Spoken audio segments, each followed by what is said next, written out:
¿Qué tal? Pues vamos a continuar con esa segunda parte de la clase.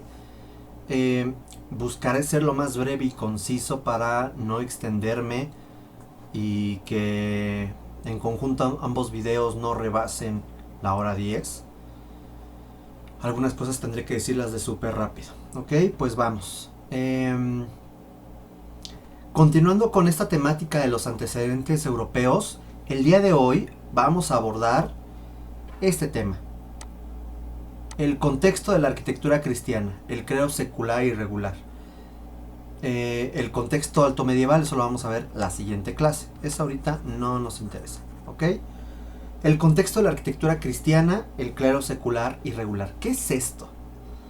Ya vimos las bases del humanismo y el renacimiento, la gran importancia de los tratados, para poder entender como antecedente el desarrollo arquitectónico de la Nueva España. ¿Ok? Ahora nos toca entender qué pasaba con la iglesia. De forma muy general hay que recordar que el cristianismo nace de la religión monoteísta del judaísmo, en el cual será a partir del llamado cristianismo niceo en donde se establece las bases de lo que sería el cristianismo. El cristianismo se basa en la vida de Jesucristo, y aquí lo interesante es, una vez que muere en el 33 después de Cristo, ¿quién? Pues Cristo, ¿ok? Sus apóstoles comienzan a divulgar la palabra de Cristo y pues llegan a existir diferentes opiniones, comienza a generarse, si bien existen los 4 evangelios, que va a ser algo muy importante en la arquitectura, que ahorita lo mencionamos, estos evangelistas van a generar bases de lo que se conoce como el Nuevo Testamento. Pero después es importante reformar la iglesia para evitar que ésta comienza a generarse en más sectas. Si de por sí el cristianismo, hay que reconocerlo, nació como una secta del judaísmo, el mismo cristianismo comenzó a dividirse en otras sectas. Una de ellas era el arrianismo. Quien le interese puede buscar qué era el arrianismo. Por lo tanto, el creer en un solo Dios, Padre Todopoderoso, Creador del cielo y de la tierra, de todo lo visible y lo invisible, creer en un solo Dios, todo eso, que los que van al catecismo lo tienen que aprender, eso es el credo de Nicea, porque en Nicea, en el 325, fue cuando se estableció. Vean desde hace cuánto tiempo y lo siguen diciendo igual. Como conceptos básicos, el cristianismo va a girar en torno a la figura de Jesús de Nazaret, nacido en Judá, Palestina, conocido como el Mesías, Cristo. Cristo se refiere el ungido, el que va a ser rey. Ahorita mencionaré a qué se refiere esto. Existe el Antiguo Testamento, que es de base judaica, de 46 libros, y el Nuevo Testamento, de 27 libros, en donde encontramos principalmente los 4 evangelios, los Hechos, Epístolas y el Apocalipsis. Existen 3 dogmas fundamentales de la religión cristiana. La Trinidad, o sea, creer en un Dios Padre, Dios Hijo y Dios Espíritu Santo. La encarnación, de que Dios reencarnó en hombre a través de Jesucristo. Y la redención. Redención es que Cristo muere por nuestros pecados. Eso es la redención, para que todos seamos perdonados del pecado original. Que ahí está medio extraño, ¿no? Esta idea de que ¿quién puso el pecado original? Pues Dios. Y de pronto Dios, como palomita, embaraza a una mujer para nacer él como hombre y morir para quitar el pecado que él mismo puso. Ok. Bueno. Y lo digo con respeto, Sincretismo. Esta religión se va a unir con muchas formas de pensar en el Mediterráneo. Filosofías y creencias paganas, como la idea de las imágenes, la idea de Dios Sol, la idea del alma espíritu, que es griego, la idea de la salvación, las celebraciones, las Saturnalias, que es ahora la Navidad, etcétera. Es importante aquí, lo aclaro, la Biblia lo dice, no adorarás falsas imágenes. Sin embargo, ¿qué puedes hacer en una sociedad que siempre había idolatrado esculturas del panteón griego o del panteón romano?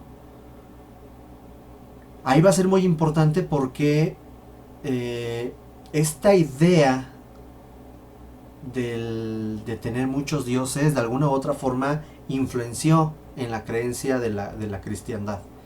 Si bien ya no son dioses, son santos, los santos se supone que son van a interceder por ti el día del juicio final.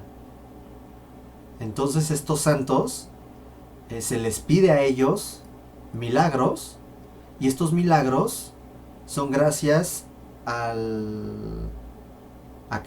Dios, y Dios a través de los santos manifiesta su gracia. Está interesante. Y esto de alguna forma se adapta a la creencia de un solo Dios. ¿Por qué no mejor un solo Dios y su mamá, la Virgen, y pues el primo, que es San Juan Bautista, y a la tía, que es Santa Isabel, y a la abuela, que es Santa Ana, y al abuelo, que es San Joaquín, y etcétera, etcétera, etcétera, etcétera, ¿no? Y a los primeros mártires que murieron por la creencia, y así. Aquí hay dos fechas importantes: el Edicto de Milán en el 333, en donde se deja de perseguir a los cristianos porque se les perseguía. Ahí se les acepta, y va a ser en el 380 después de Cristo cuando, con el Edicto de Tesalónica, la cristiandad se convierte en la religión oficial del Imperio Romano. Y de ahí nadie los detuvo, ¿ok? Entonces, sin miedo al éxito, dirían por ahí, el cristianismo comenzó a arrasar y a convertirse en el principal eje artístico del medievo. Quiero que veamos rápidamente esta pintura, lo que se le conoce como la iconografía. Se llaman los 5 señores. ¿Por qué 5 señores? Aquí además vemos algo bien interesante: la intersección de dos ejes, un eje divino y un eje terrestre. Aquí tenemos a Dios Padre, aquí tenemos a la palomita buena onda, Espíritu Santo, y aquí tenemos a Dios Hijo, que te genera este eje divino. Mientras que en este sentido tenemos a la mamá, a la Virgen María, tenemos al papá de la Virgen María, que es San Joaquín, a la mamá de la Virgen María, que es Santa Ana, y al primo, que es San Juan Bautista. ¿Ok? Y ahí es importante señalar, error, no es el primo San Juan Bautista, también era un niño. Este es el esposo putativo, ¿no? Que por cierto se abrevia PP, entonces por eso es Pepe, José. El padre putativo de Cristo, el esposo de Cristo, que es San José. Entonces aquí tenemos la línea divina y la línea terrenal. Interesante. Todo eso se llama iconografía. Cristo, Inri, Jesús de Nazaret, Dios de los judíos, su redención, esto es la escena de la crucifixión, la redención, el Cristo crucificado, será el principal símbolo del cristianismo. Y aquí mucha atención. ¿Qué es esto? Esto es pues la rama que bien tiene un origen abrámico, de Abraham, el gran patriarca judío, en donde Abraham va a tener 3 esposas, en donde una es la oficial, por así decirlo, que es Sara, también conocida como Sarai, la cual tendrá un hijo llamado Isaac. Existe el sacrificio de Isaac, cuando Dios, bien troll, le dice: a ver, sacrifica a tu hijo, y ahí va Abraham a sacrificarlo. Dice: ay, no, bueno, no, espérate, era juego, no lo sacrifiques. Ahí un paréntesis: tenían una esclava llamada Agar, con la cual tuvo un hijo, porque ambos, Sarai y Abraham, eran muy grandes, ya eran viejillos, y no podía tener hijos Sarai. Entonces le dijo Sarai, pues agarra a Agar, ¿no? Agar, perdón. Y con Agar tiene un hijo llamado Ismael. Una vez que Sara tiene a su hijo Isaac, bien mala onda, dicen, pues ahora ustedes se van al desierto. Y de ahí el Islam, dicen que ellos son descendientes de la familia de Ismael. Porque es interesante, de la familia de Isaac es cuando van a tener junto con Rebeca, tendrá a Jacob y tendrá a Esaú. Esaú es otra historia. Y Jacob, un día Dios le dice, pues cámbiate tu nombre a Israel, ¿está bien? Y el otro, pues bueno, como quieres llamarme. E Israel va a tener, pues, 2 parejas oficiales, 2 esclavas ahí. Lea y Raquel son las que me van a interesar ahorita. Y van a tener 12 hijos. Por eso de ahí los 12 tribus de Israel. Cada uno, pues, será un hijo de Israel, de Jacob. Me interesa Lea y Raquel, ¿por qué? Porque justamente el hijo de Lea se llama Judá, y de Judá se le va a llamar la promesa del cetro. Se supone que todos los descendientes de Judá van a ser los reyes del Estado de Israel. Por lo tanto se hablaba de un Mesías, de alguien que iba a nacer para reinar respecto a la religión, ¿no? Dirigir la religión. Y hay otros, que es José, no tiene nada que ver con el otro José, hijo de Raquel, que va a ser la familia de Lana, ¿no? Aquí me interesa esta, la promesa del cetro. De ahí la idea del Mesías. Una vez que muere el Mesías, bueno, la idea de la crucifixión, ahí la idea de la Virgen, de María Magdalena, de la última cena, del Getsemaní. El Getsemaní es el famoso huerto en donde atrapan a Cristo, la idea de que Judas vendió a Cristo con un beso por 12 o 14 monedas de plata, no recuerdo, no soportó y se ahorcó. El Gólgota, que es el cerro en donde crucificaron a Cristo. En fin, todo esto es parte de la historia y podemos ver diferentes representaciones del descendimiento cuando bajan a Cristo, cuando van a enterrar a Cristo. Aquí aguas con las drogas, porque si no, pues puedes quedar así, ¿no? Empiezas a ver cosas muy extrañas. Aquí esta pintura está muy padre porque de entrada todos están como idos, ¿no? Están como, ¿qué está pasando? Y vean cómo está el Espíritu Santo, y el Espíritu Santo está como sacando fuego. Los 12 apóstoles, Juan, Pedro, Mateo, Santiago, Andrés, Bartolomé, Santiago, Judas Tadeo, Judas Iscariote, no confundir con el otro Judas. Bueno, digamos que Judas va a ser sustituido por Matías. Este Judas Iscariote es el malo, ¿no? Por así decirlo. Felipe, Simón, Tomás. Porque si ustedes ubican la figura de Judas, San Judas Tadeo tiene como una llamita. Dirán, ¿y por qué tiene una llamita? ¿Qué es un boiler o por qué tiene una llamita? Por una sencilla razón. El Espíritu Santo, a todos ellos, incluyendo a María y a María Magdalena, les da el don de la palabra para que profesen la palabra de Cristo. Entonces se representan como lengüitas de fuego. A eso se le llama el Pentecostés. Y lo vamos a ver en la arquitectura virreinal. En la arquitectura de Puebla hay una chulada. Y vamos a ver estas lengüitas de fuego. Por eso cuando vean a San Judas Tadeo, tiene una llamita aquí. ¿Ok? El Pentecostés. ¿Qué es esto de la arquitectura regular y secular? La arquitectura regular, vamos a entender que pues Dios está arriba de la jerarquía, obviamente. El vicario de Cristo, que es el Papa. Y luego una curia romana, que es el colegio cardenalicio, que son los cardenales o futuros papas o papables que van a rodear al papa. Y aquí justamente la iglesia como institución se divide en 2 ramas. La rama del clero regular y la rama del clero secular. ¿Ok? Son los arzobispos, los obispos los arzobispos que están a cargo de un arzobispado, los obispos que están a cargo de una diócesis y los sacerdotes que están a cargo de una parroquia, y los capellanes que están a cargo de una capilla se le conoce como el clero secular. ¿Por qué secular? Porque el secular significa que viven en el siglo. Ah, vaya.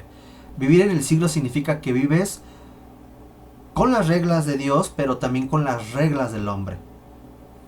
Y administran los sacramentos. Son los únicos que hacen las primeras, que dan las hostias, la comunión, que hacen los santos óleos cuando te vas a morir, el bautizo, la confirmación, las bodas, los matrimonios, y por ahí me está faltando uno. Son siete sacramentos. Esto es importante, ahorita les voy a decir por qué. Y luego tenemos la rama del clero regular, en donde vamos a encontrar a los abades, que van a estar a cargo de una abadía, a los priores, que van a estar a cargo de un priorato, y a los frailes y monjas, que van a estar en los conventos, y los monjes, que van a estar en los monacatos, en los monasterios. Ojo, un monasterio y un convento son diferentes. En el convento te recluyes y no sales. En el convento entras y sales para evangelizar. Esa es otra cosa. Menos las monjas. Las monjas sí se encontraban encerradas. Luego veremos la importancia de esto. Por lo tanto, en el clero regular, los principales edificios que vamos a encontrar son abadías y monasterios. Por lo general a las afueras de la ciudad, alejadas de las ciudades o hasta aisladas. ¿Ok? ¿Por qué se llama clero regular? No les había dicho.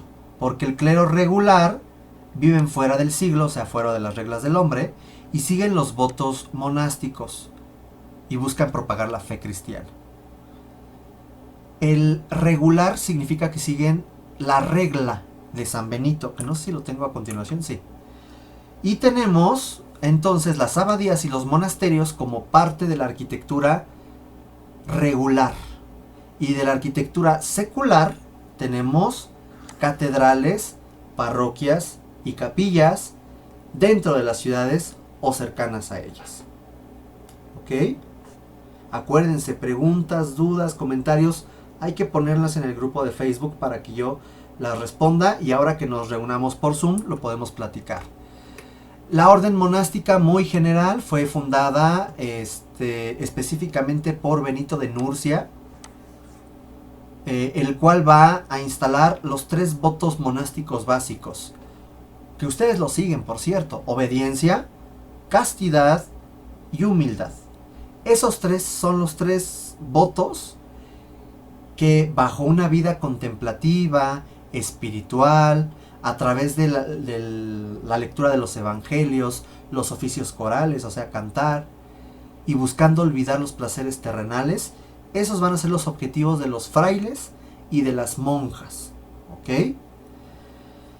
No mencionaré específicamente esto, mencionar que a partir de Benito de Nurcia surgen 2 órdenes, más bien 2 abadías, la abadía de Cluny y la abadía de Cister, los cuales van a ser centros culturales y de religión y que van a difundir el románico y el gótico. Eso tuvieron que haberlo visto en primer semestre, si no, y si quieren luego les explico, ¿no? Pero esa es otra historia. Lo importante va a ser que en el siglo XIII, o sea, en los años 1200 y cacho, dentro del clero regular se reforman y surgen nuevas ramas del clero regular, a las cuales se les van a conocer como órdenes mendicantes, que se van a encontrar que son órdenes que ya no van a estar encerradas, sino van a salir. A eso se le conoce como orden mendicante, y surgen los frailes. ¿Ok? Y vamos a tener 5 órdenes. Y aquí mucha atención, está sencillísimo. Encontramos los franciscanos, fundado por San Francisco de Asís, que existe primera orden, segunda orden y tercera orden. Luego les explico eso. Están los los carmelitas descalzos. Bueno, los carmelitas después se hacen descalzos, luego les explico eso, que es San Bartolo del Monte Carmelo. Luego tenemos a los mercedarios, que es una orden española, ibérica, fundada por San Pedro Nolasco. Luego tenemos a los dominicos o los predicadores, que estaban fundados por Santo Domingo de Guzmán. Y luego tenemos a los agustinos. San Agustín había muerto hace mucho, pero el Papa dice, vamos a fundar una orden mendicante que sea muy como cuates míos, ¿ok? Y funda el Papa Inocencio IV a los agustinos. Y aquí tenemos a estos representantes, ¿ok? San Francisco, que se le va a representar siempre con este sayal, con esta ropa café, a veces azul o gris, dependiendo, luego lo platicamos, con su famoso cordón. Este cordón que va a tener 3 o 4 nudos para recordar constantemente cuáles son sus votos. Y se le va a representar porque tiene los estigmas de Cristo. Aquí tiene sangre, de hecho aquí se le alcanza a ver, lo voy a señalar. Y aquí no se alcanza a ver, pero en los pies también tiene los clavos, bueno, los hoyos que dejaron los clavos. Entonces imagínense, San Francisco tuvo los estigmas de Cristo. Tenemos a a Santo Domingo de Guzmán, en el cual algo bien interesante, y lo vamos a ver en su arquitectura. Ojo con esto que le estoy diciendo, porque los conventos franciscanos van a tener el cordón franciscano. La arquitectura dominica, por ejemplo, constantemente se va a aparecer este símbolo. Luego lo vamos a ver, que es la flor de lis. La idea del color, que es esta capa negra con la ropa blanca. La idea de esta flor tipo lirio. Y los predicadores se conocen como los perros de Dios. Y ahí hay un perro con una llama. Se supone que la mamá de Santo Domingo una vez soñó con un perro que tenía una llama. Y le dijeron que representaba a Santo Domingo, que iba a representar a un perro o un canino de Dios. Qué fea historia, ¿no? Y bueno, pues ahí se va a encontrar a los predicadores, los dominicos. Tenemos a San Agustín. Algo bien importante en la arquitectura agustina es que se va a representar un corazón con llamitas, porque está inflamado ese corazón, inflamado por la gracia de Dios, gracia de Dios, y por unas flechas. Entonces cuando llegues y tú veas un cordón franciscano, dices, es franciscano. Llegas y ves un perro o ves la flor de lis, dices, es dominico. Si llegas y ves un corazón con flamita y flechas, es que es Agustino. Claro, muy general, hay otras cositas que después veremos. Y este que está todo blanco es San Pedro Nolasco. Luego platicaremos más de ellos, ¿ok? Aquí tenemos el primer plano que existe, que es justamente un convento, el convento de San Gal. No entra a detalles, es algo que se ve en primer semestre. Las partes de un convento, la idea, lo vamos a ver después, muy general nada más. Aquí está un claustro, está rodeado por las celdas, el refectorio que es el comedor, y a un lado se encuentra una iglesia conventual o templo conventual. Luego platicamos esto. Aquí hay ejemplos medievales de un convento, el convento o monasterio, mejor dicho, de Santo Domingo de Silos. La iconografía. Y aquí, con esto quiero concluir. Con esto... sí, con esto. Luego vamos a ver lo demás. La siguiente clase. La iconografía va a ser algo bien importante en la cristiandad. No voy a ver todo esto, nada más quiero generar ahí algo importante para que la siguiente clase lo podamos abordar un poquito de más tiempo. Hay que entender que en la iconografía existirán alegorías y parábolas, que lo explicaré.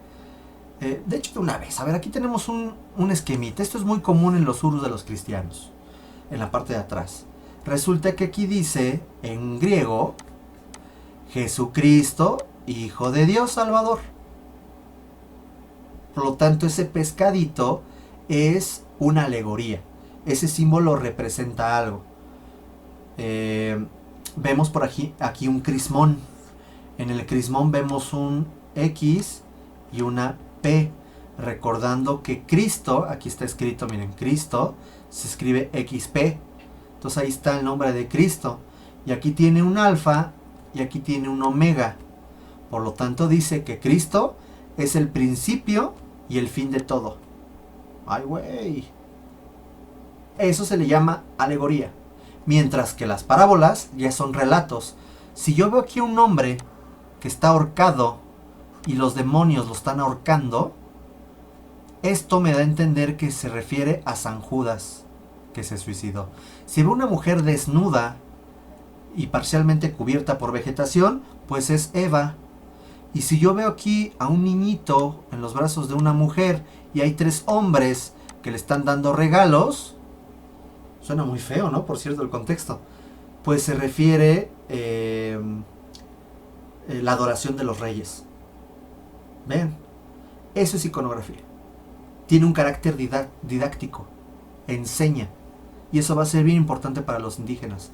Que lleguen a estos lugares religiosos y de pronto vean pinturas y digan, ah, caray, si me porto mal me voy al infierno, y el infierno lo están planteando así.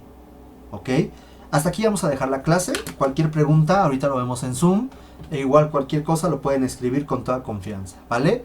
Nos vemos y todo esto lo vamos a profundizar la siguiente clase con más calma. Cuídense.